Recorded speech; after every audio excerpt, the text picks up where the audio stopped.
Thank you so much, Martin, and an absolute pleasure to be back, if only virtually, at the Royal Institution. And a very exciting evening because, you know, if you go back to 100 years, say, and you think about physics, then, you know, there was so much exciting new visions of kind of physics happening, with the idea of kind of quantum things in superposition, space time. I mean, it was really a time of looking at things in a new way. And if we look at physics today, it's sort of gone through many decades of kind of, lots of discoveries, but no really kind of game-changing theories. But tonight, I'm hoping with Chiara and her new book especially, that we're going to get a challenge to that, a new way of thinking about physics. And I'm just going to read a little bit from the introduction, if you don't mind, Chiara, because it kind of sets the scene a little bit for our journey. This book is an exploratory journey through the land of counterfactuals. It charts the territory beyond the boundary that has been currently set by the traditional conception of physics.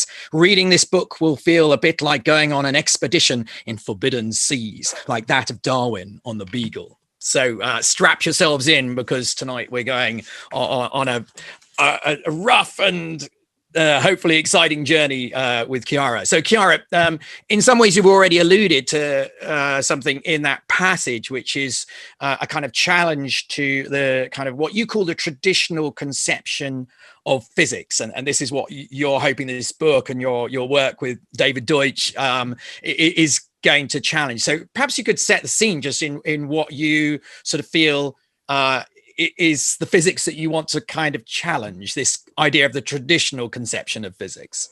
Yes, I think this is a very nice place to start, because the traditional conception of physics is actually full of problems. And as you said, this is not maybe so well known. It's, it looks like we've solved lots of problems, but there are actually more problems still. And I think these problems have been actually unsolved for several decades now.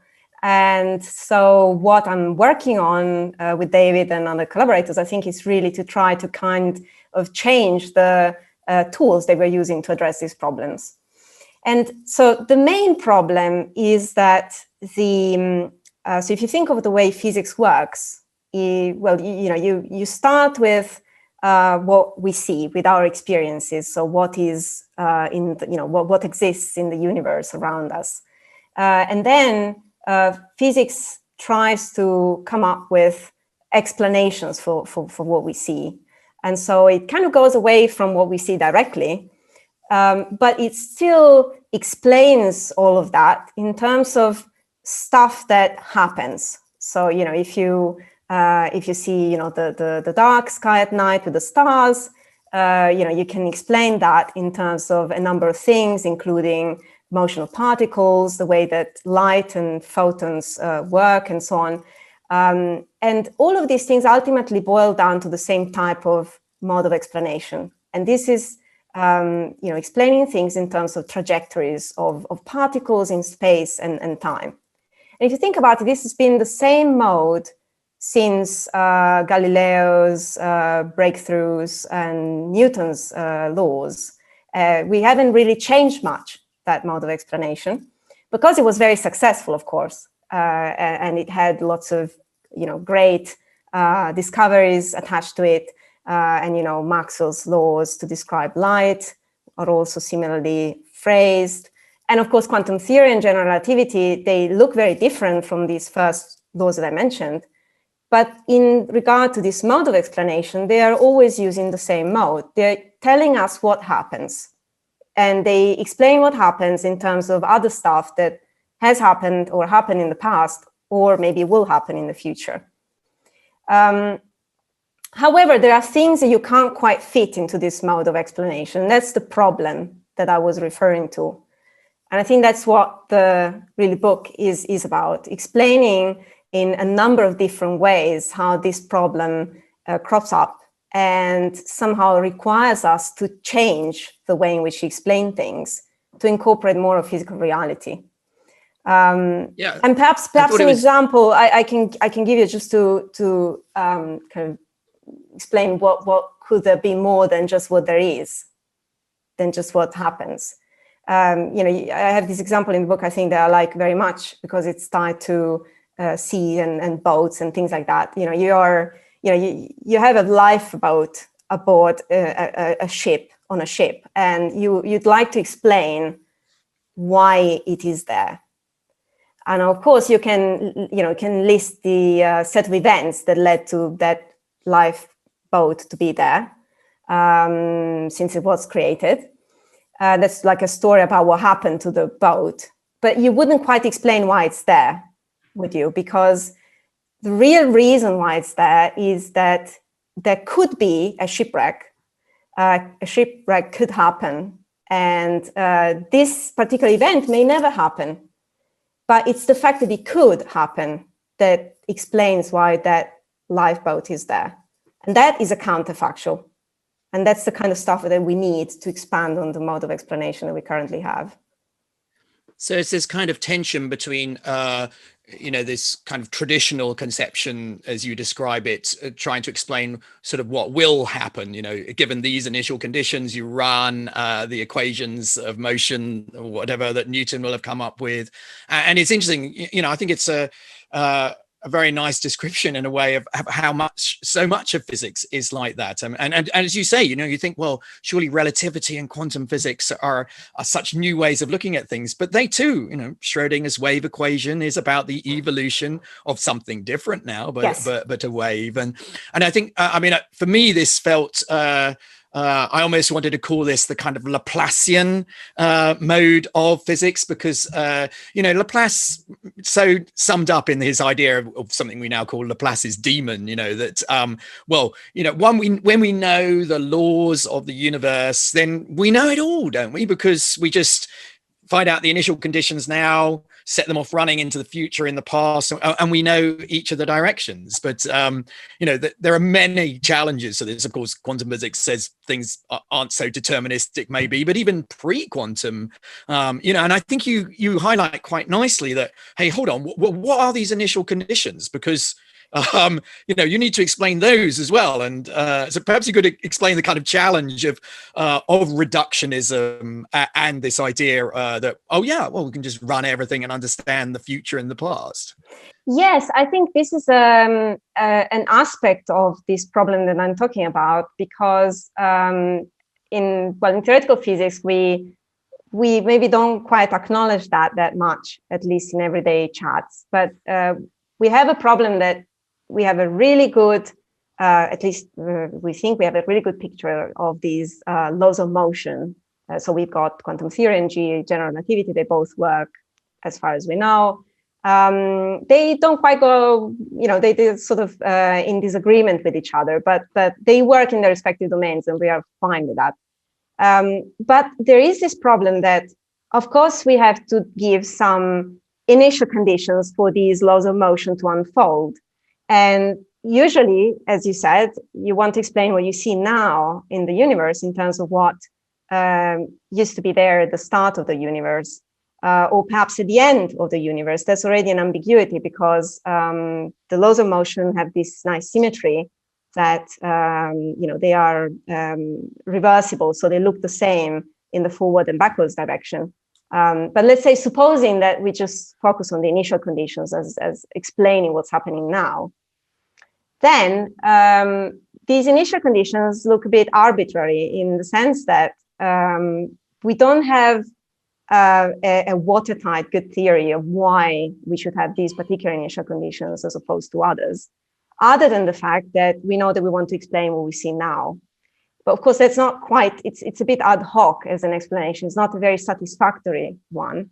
And so I think it's quite a kind of uncontroversial statement that, physicists are not so happy with the way in which the theory of initial conditions is formulated at the moment. There are a number of them. It's hard to imagine ways of testing them, for example. And also from the explanatory point of view, they have various gaps. And so the question is, should we perhaps try to change the mode of explanation? Should we go out of this paradigm of explaining everything in terms of this Laplacian view that everything boils down to trajectories and initial conditions, to explain the initial conditions themselves. And so that's one kind of open question. And I think the kind of work I'm doing might suggest one way of going about solving this problem. But it's undeniable that there is a problem. So it's important to kind of take that on board.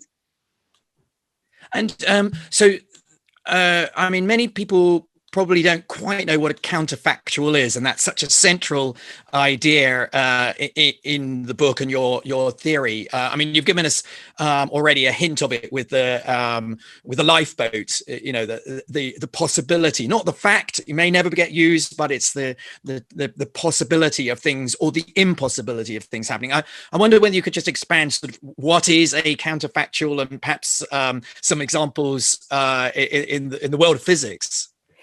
Yes, I think it's quite nice that, as I said, this is the fact of the most beautiful explanations we have of the physical world, that they do go beyond what, strictly speaking, just what exists. Because, I mean, that's part of what makes something a theory explanatory, right? Because it refers to things that are not directly accessible or observable and so on. And counterfactuals are one of these elements that an explanation can use to provide a richer underpinning for what we see in physical reality. So there are several counterfactuals already in the theories of physics. It's just that we don't have them, exploited or used in the full power. So one example is the world of the laws of thermodynamics. I think this is one good example to start with. The laws of thermodynamics, if you look at them, they are not phrased. They are an exception to the rule I said earlier. They are part of the traditional physics, but they're not phrased as laws of motion. They are about forbidding things.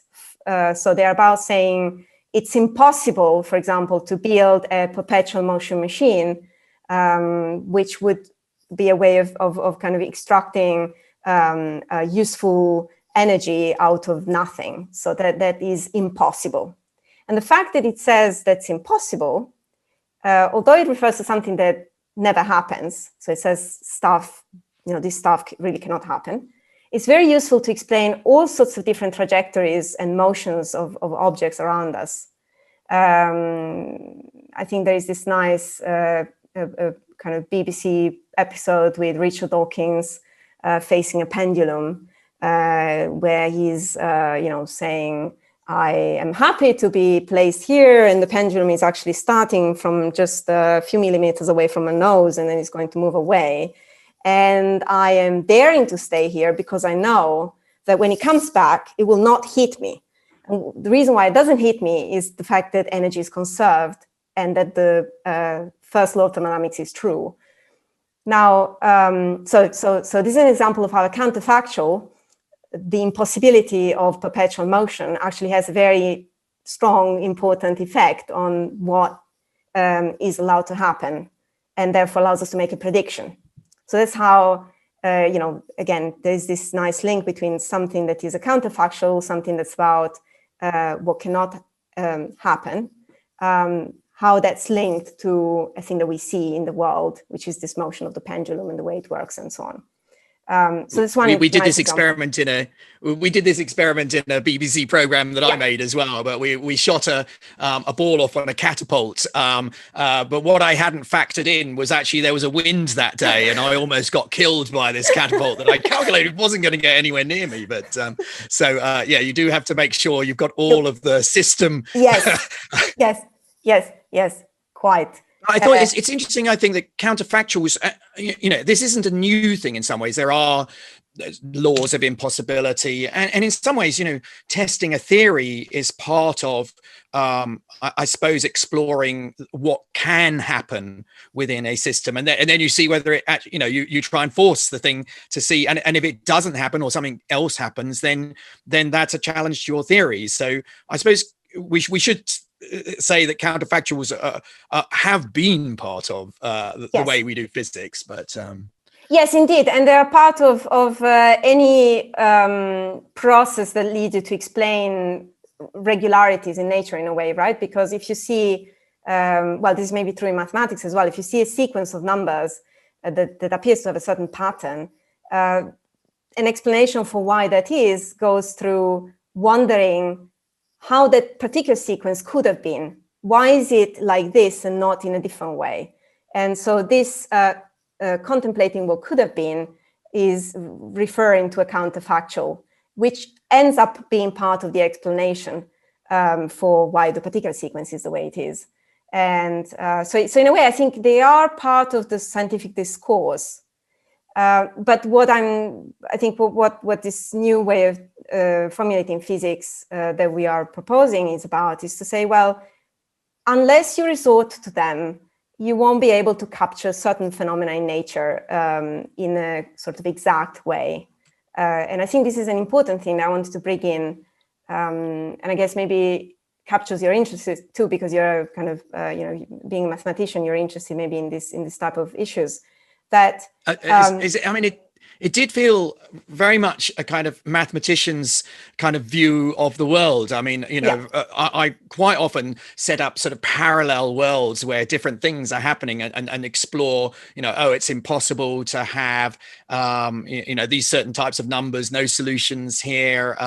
But if I'm working a different system, I mean, it did have a very kind of mathematical feel to it. But I think the exciting thing about your kind of vision is that, okay, let's go for some things that it's been really difficult to pin down and even make part of physics. And I think that's your interest sort of in getting into this research kind of came from the idea of information and quantum information. So perhaps we'll just start before we go quantum, just with the idea of information, because I think this is a good example of how, to try and define what is information? When does something have information and when doesn't it? I mean, sort of mathematically, we've got the idea of Shannon and kind of, the probabilities. It's a kind of, as you say, it's not an exact kind of definition. We're trying to say, well, this is a very limited situation and therefore it has information in it, or if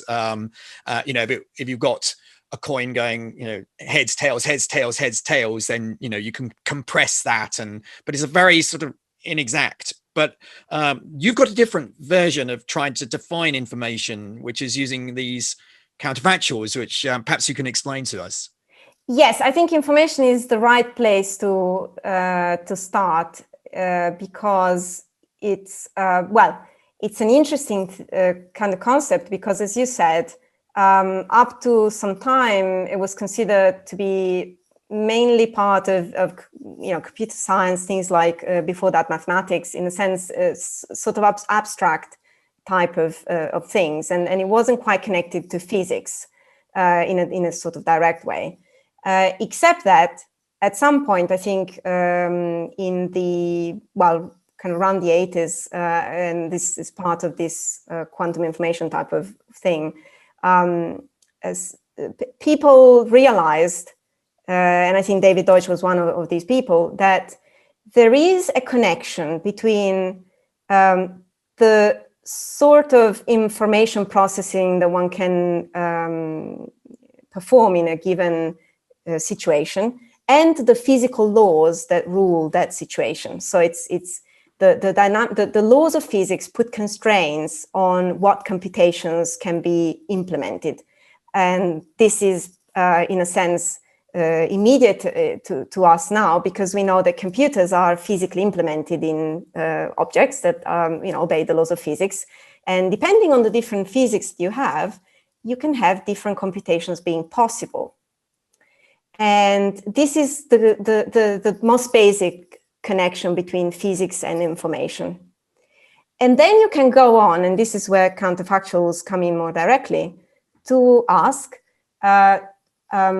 what are the regularities in the laws of physics that allow for information to exist in the first place. So then you can take the unit of information and look at a bit and say, what kind of physics allows for a bit to be to exist, to kind of be possible.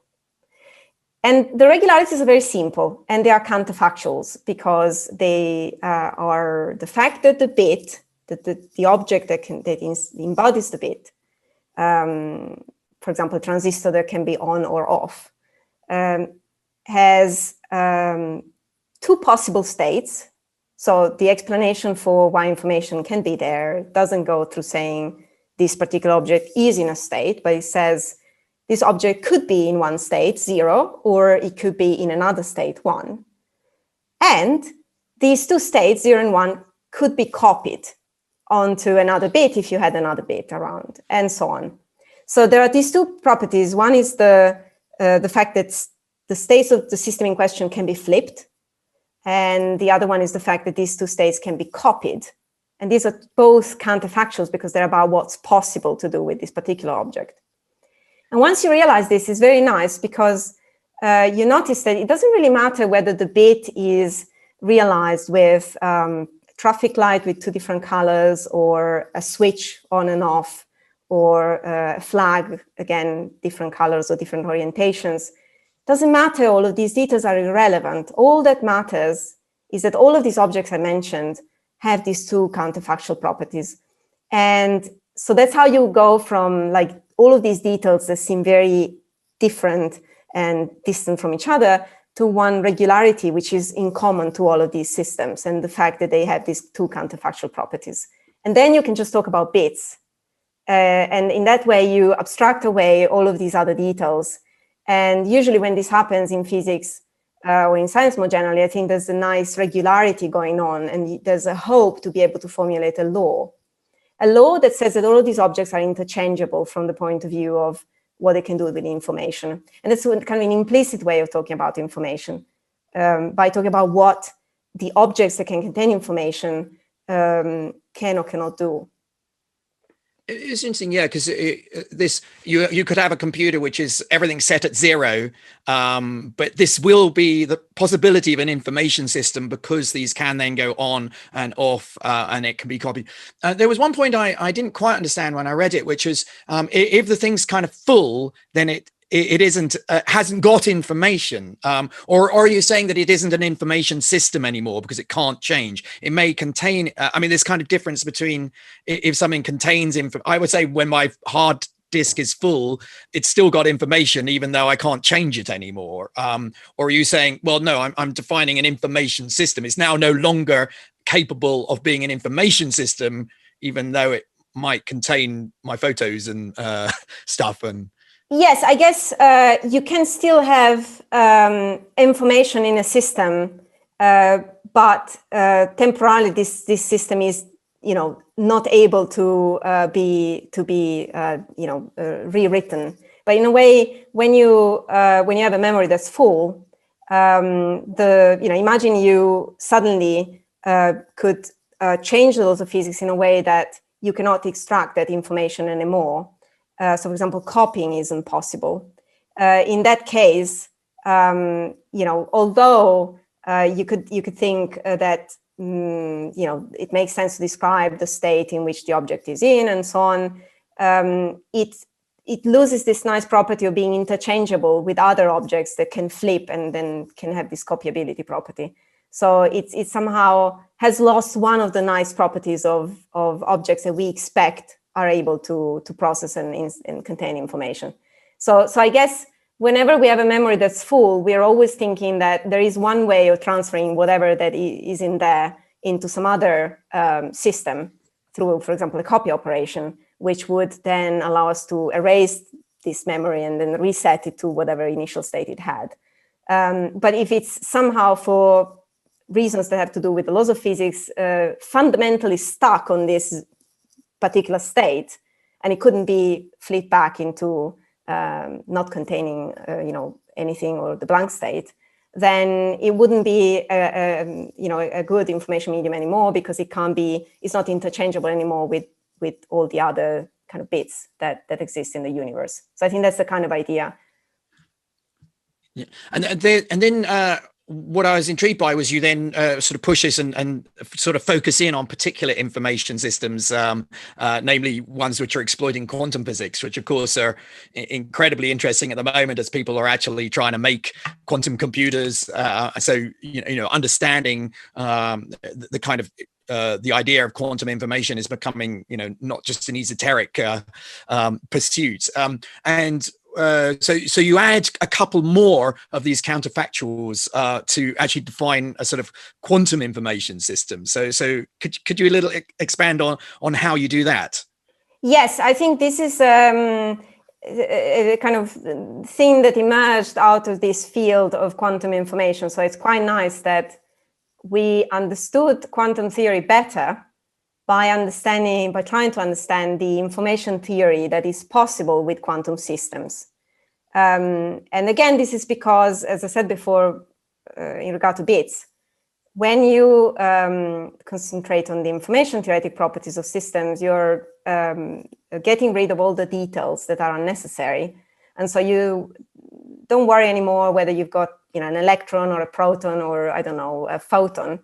You can call all of them a qubit, which is this unit of quantum information that has some additional properties to a bit. And these are, again, counterfactuals.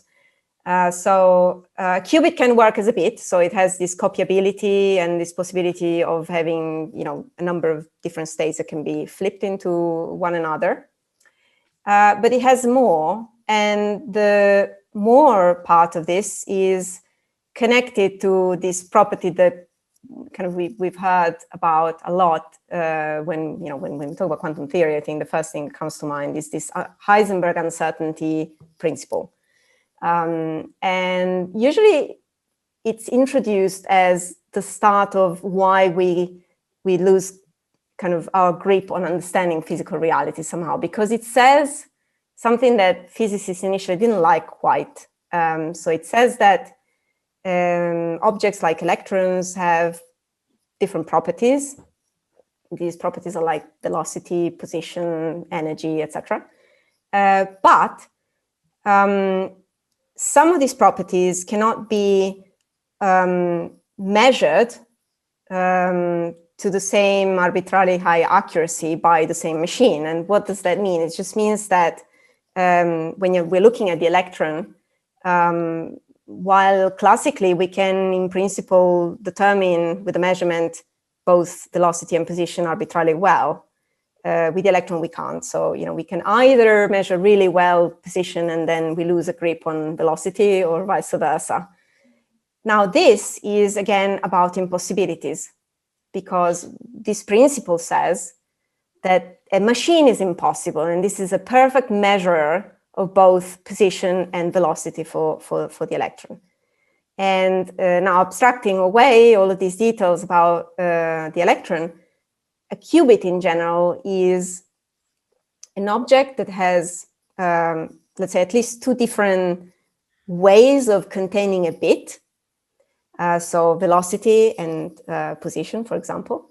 But if you try to use both these ways to jointly contain information, you will fail, because you can't specify with very, very high accuracy both these bits. So you either prepare the velocity bit to great accuracy, but then you can't use the position type bit, or you prepare the position type bit and you can't prepare the velocity type bit.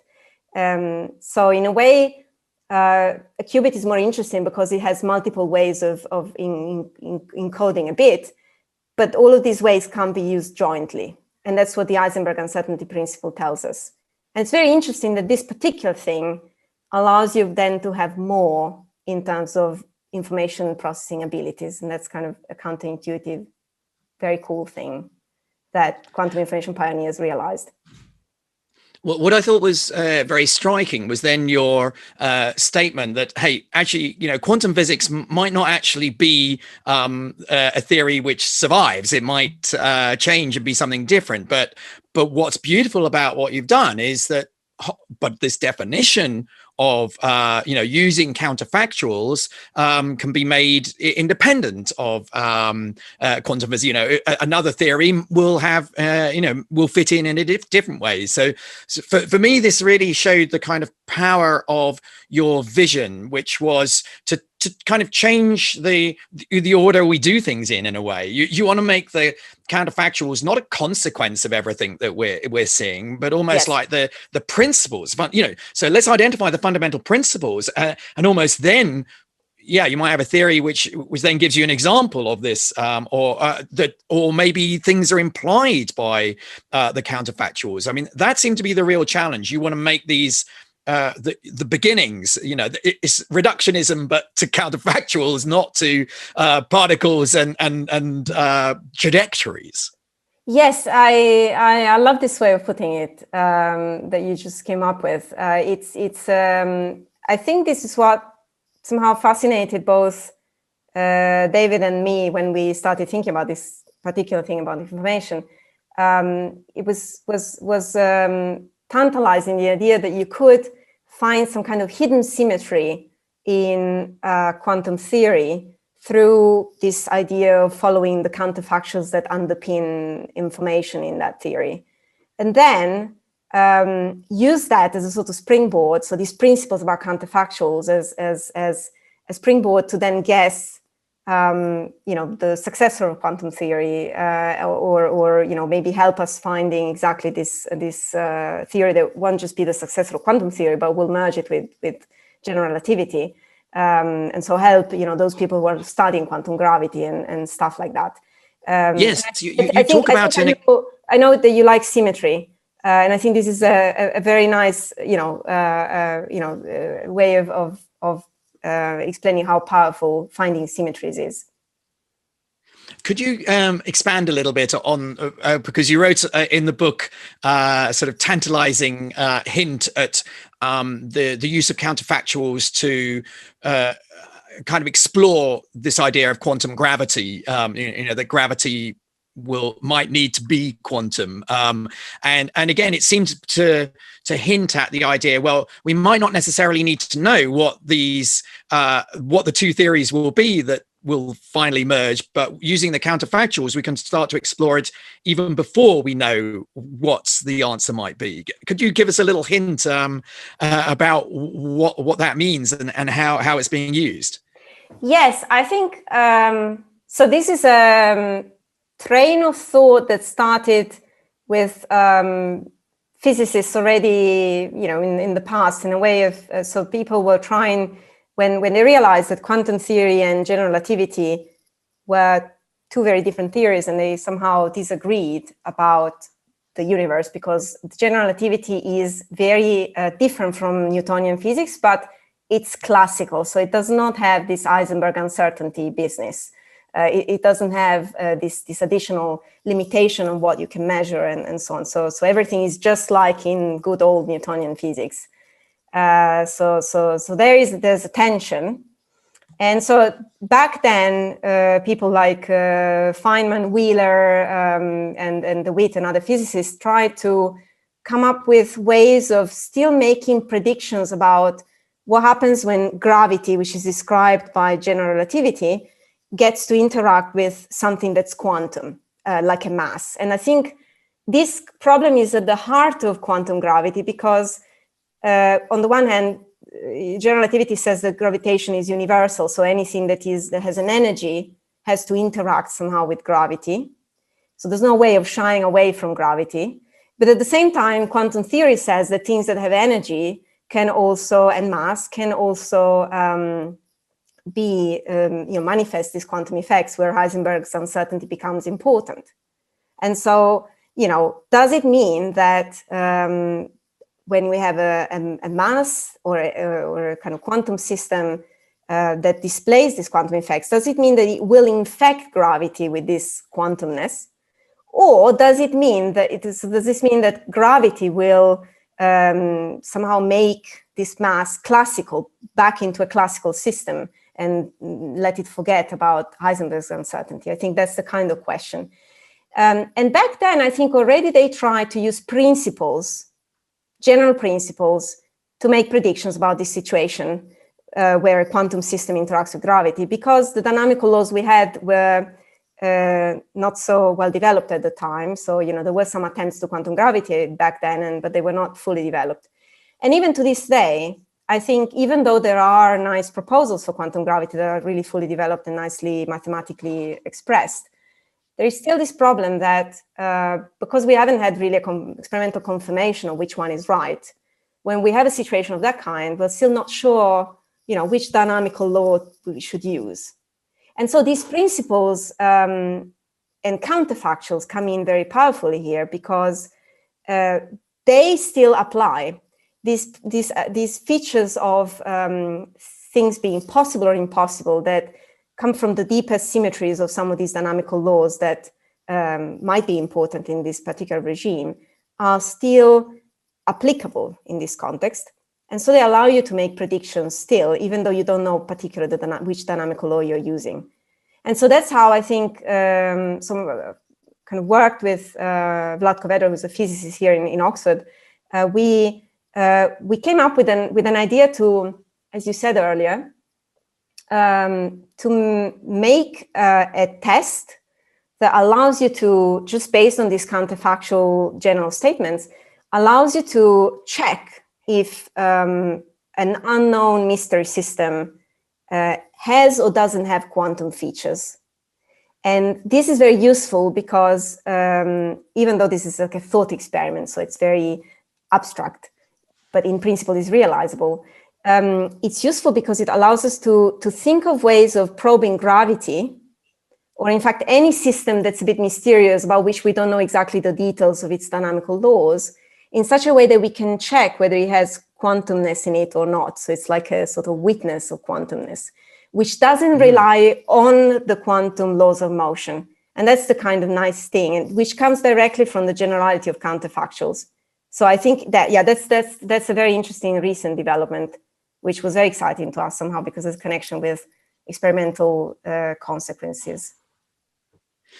I wonder whether we can push our kind of counterfactual beagle even further into the unknown, because, quantum information, I think people will recognize that as part of kind of the scientific world. But there's a very interesting exploration of the idea about knowledge and sort of creativity and the creation of knowledge that you're kind of suggesting that we can bring this into physics, which is kind of interesting. Pinning down information, well, that sounds almost something scientific, but pinning down knowledge, that's quite a challenge. Defining knowledge.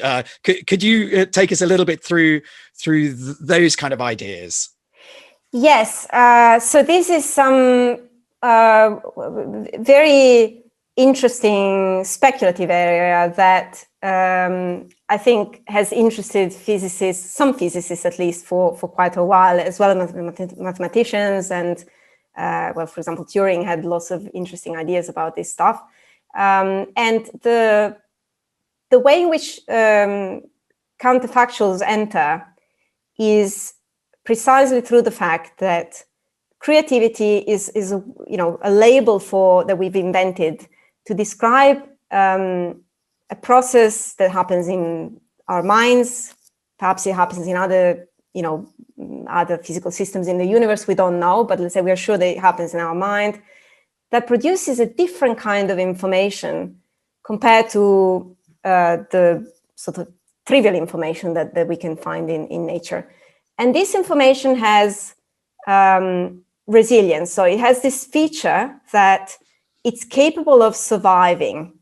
And it's the stuff that supports things like the civilization, and so it appears in good books, good works of art, and so on.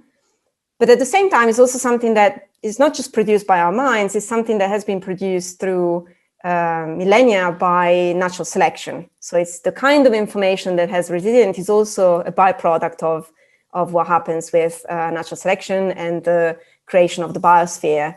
We know it happened on Earth, maybe it's happened elsewhere in the universe, we don't really know. But these are two examples of two processes that thinking and natural selection that have produced some kind of robust information. So it's information that has a counterfactual property, the capability of remaining embodied in physical systems. And I think this is why David Deutsch, again, I think he is very interested in this theory of knowledge. He decided to call this, I kind of gave away now, but I think he decided to call this type of information knowledge, but it should be understood without a knowing subject. So it's something that, it's something that, it's a kind of information that is different from any information, but it's a thing that can be known, but it doesn't require a knowing subject to be contained in a physical system. And the obvious example is the knowledge in genes, where, of course, there can be an amoeba somewhere in the biosphere. It doesn't mean that there has to be a sentient being around to understand that knowledge in the genes of the amoeba. Now, the thing that I found fascinating in this work that David was doing at the time, this is actually what brought me into Constructor Theory, which is the name of this counterfactual science that I'm discussing now. The thing that brought me into Constructor Theory in the first place was that I was interested in understanding how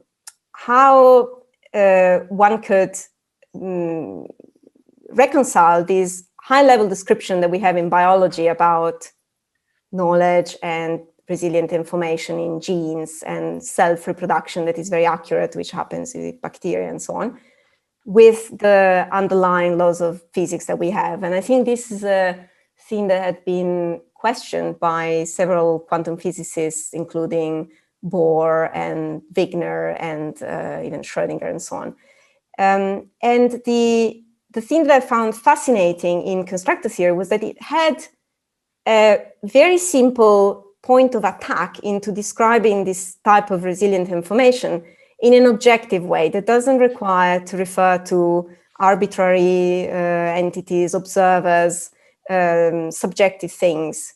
And so that sounded like a very interesting conceptual step that counterfactuals allow for. And that should be the first step of a theory of how this knowledge behaves. Because the thing that ultimately physicists would like to have, which we don't have that, but it would be nice to have it, is a way of understanding if there are general universal laws, just like there are for heat and work, for example, in thermodynamics, that say how this knowledge behaves once it's in the world. So, we know that when knowledge comes about in the biosphere, then it has maybe a bit more likelihood of survival because it's, there's a little bit of knowledge more than before, and it's easier for this organism to survive. Now, this is a very kind of intuitive, descriptive statement. But what if there was a law that could say actually that there is a trend that has to occur once, let's say, a given amount of knowledge exists in a certain context? This would be very important for us to know. And I think this is necessary also to understand, how civilization progresses, how to look for different forms of life in the universe, and so on. Yeah, it was because, my last book, which was about can artificial intelligence be creative? The challenge yes. of, and I think people felt very antagonistic towards the idea because they sort of believe that creativity has to happen in a human mind, is very anthropomorphic kind of view. And so I was very interested in kind of your discussion because I think it would be very helpful to sort of understand, whether an AI system can be creative. And I think, one of the definitions I used of creativity in the book was that, it should be something new, sure, but, can create lots of new, uninteresting things. It should be surprising, which was sort of about engaging our emotions, but should have value. And I guess the value one is about perhaps the resilience of yes. this thing. And I love that idea of the resilience of information being knowledge. So, and that somehow also, applies to mathematics. Mathematics isn't just about the true statements of numbers and geometry. No, it's about those which kind of last, which we want to share. And so, yeah, maybe that's something still personal and emotional, but it does seem to have a content to it, which is beyond our kind of emotional response to it, that there is a quality of a very long calculation, which is as long as the proof of Fermat's last theorem, but that is not as interesting as the proof of Fermat's last theorem, which has just so much going on in there. But but why? What is it about the qualities of those that and it's somehow the equation, the calculation could have gone many different ways, but that proof of Fermat's last theorem has a resilience about it and will and kind of last. Interesting. It doesn't have to be physicalized. I don't know. Well, there's an interesting kind of idea, but I was you seem to be hinting as well that, we're really at the beginning of this. And as you said, we now need to develop a kind of theory of knowledge, which is not for the philosophers, but and the philosophers, but also the physicists and scientists. Yes, I think that's one, you touched now on a theme that's important, that I guess there is a bit of resistance from the, at least from the physics community, to actually regarding this as a problem for physics or maybe for science more broadly. And I think maybe that's what you encountered too when you were writing your book. And I think that, I kind of strongly disagree with that. And in a way, it's actually a great opportunity for physics and mathematics and other fundamental sciences to develop new methodologies, acknowledging that there is a problem in itself is very important. So I think I've seen one of these nice entertaining lectures that you have on the topic of being able to distinguish something that's mimicking, thinking from something that is actually thinking like a human being, is properly replying to questions in a creative way.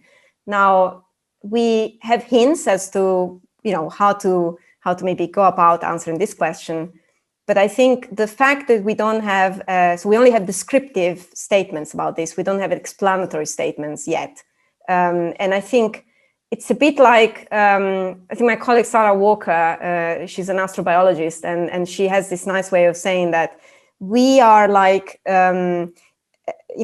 are, with respect to these problems, we are talking the same way that our ancestors were talking about gravity before having discovered the theory of gravitation. When we were saying, when there are two objects and we drop them, they go down and, they seem like they are going, different speeds, but actually maybe not. And then we're making these experiments and we didn't have actually maybe even the notion of speed. And so we had lots of descriptive statements about this stuff. But when then Galileo and then Newton came with more and more universal laws about this, we did understand that there were regularities there to be explained. And I think in this context, in the context of knowledge, so there is, we are at this very stage of trying to talk about these things in some sort of scientific way, but we don't quite have the right methodologies yet. And I think if we want to build some good, useful ones, I think counterfactuals are really important to that. So we should really take this on board, that this is an open problem and it's a great opportunity.